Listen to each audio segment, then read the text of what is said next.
বিশ্বনবী বলেন, আমার মায়েরা খেয়াল করে শুনুন, বিশ্বনবী আপনাদের উদ্দেশ্য করে বলেন, আল মারআতু ইযা সাল্লাত খামসাহা ওয়া সামাত শাহরাহা হাফিজাত ফুরুজাহা আতাআত বা'লাহা ফালতাদখুল মিন আইয়ি আবওয়াবিল জান্নাতি শাআত।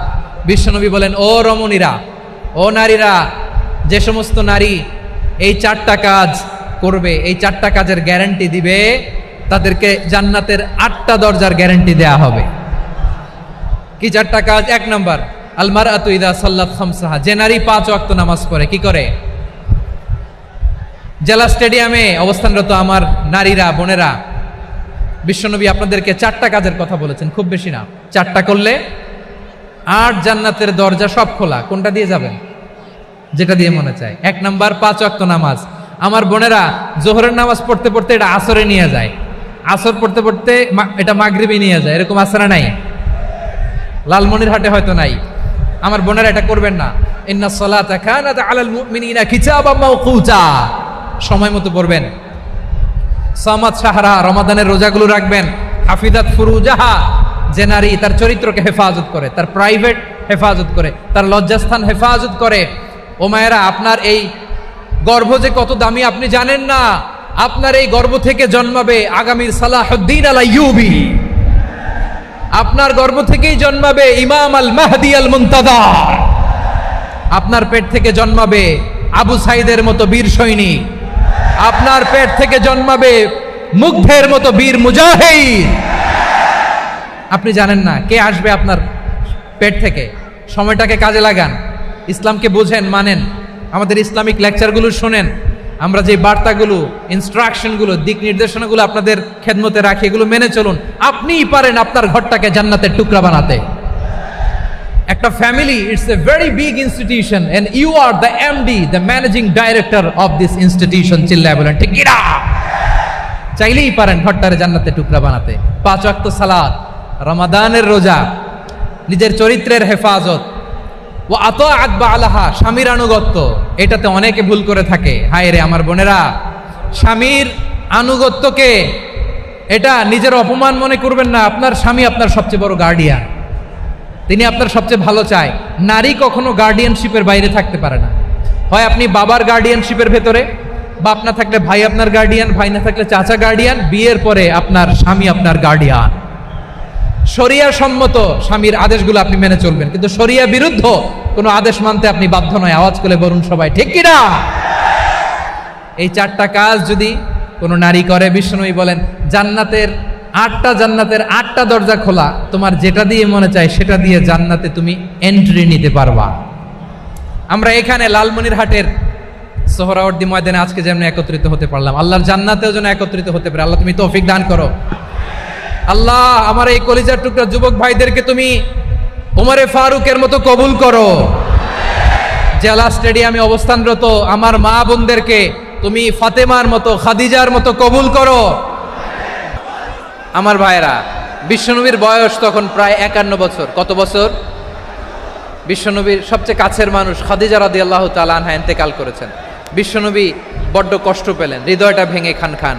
যিনি ঘরের ভেতরে বিশ্বনবীকে সান্ত্বনা দিতেন, ভালোবাসা দিতেন, বাইরে গেলে কুরাইশরা বকাঝকা করে, অত্যাচার করে, কিন্তু আম্মাজান খাদিজা রাদিয়াল্লাহু তাআলা আনহা ঘরটারে এমন শান্তির নীড় বানায় রেখেছেন, এই ঘরের ভিতরে ঢুকলে বিশ্বনবীর কলিজাটা ঠান্ডা হয়ে যেত।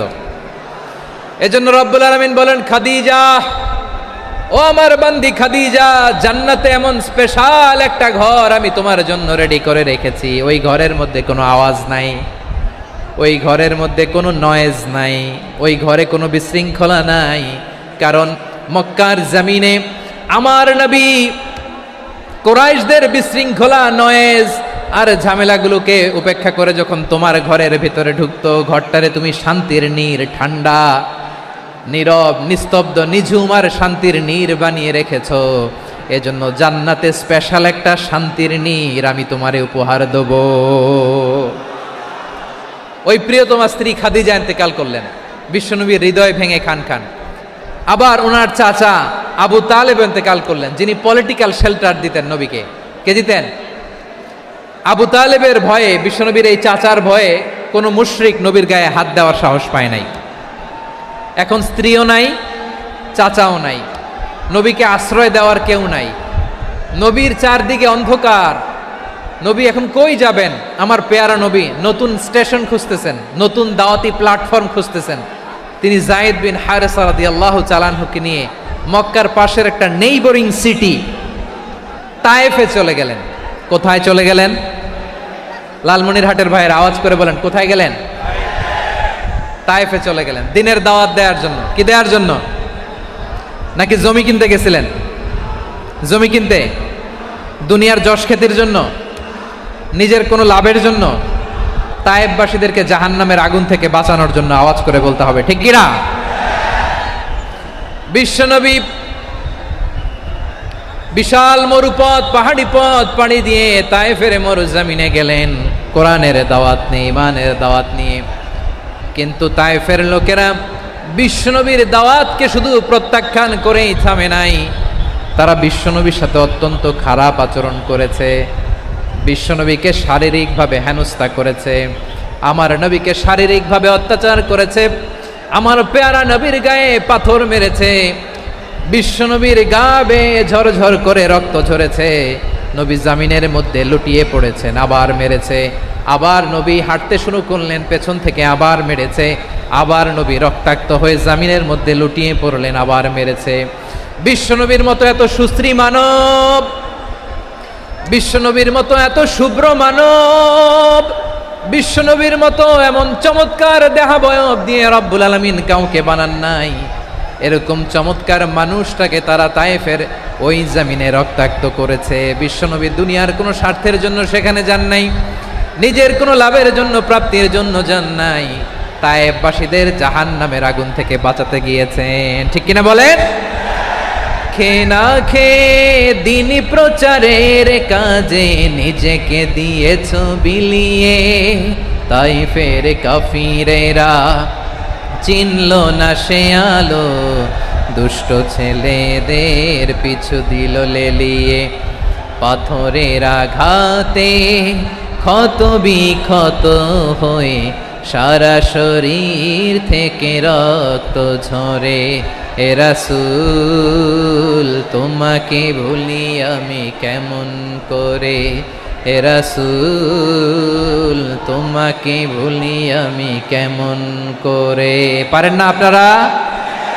ধরুন আমার সাথে, হাজার ব্যথা বেদনার পরে ফিরে আসনি তুমি আপন ঘরে, দিনের আলো তুমি ছড়িয়ে দিতে চলে গেলে মদিনায় মক্কা ছেড়ে। হে রাসূল তোমাকে ভুলি আমি কেমন করে, হে রাসূল তোমাকে ভুলি আমি কেমন করে। ঠিক কিনা বলেন?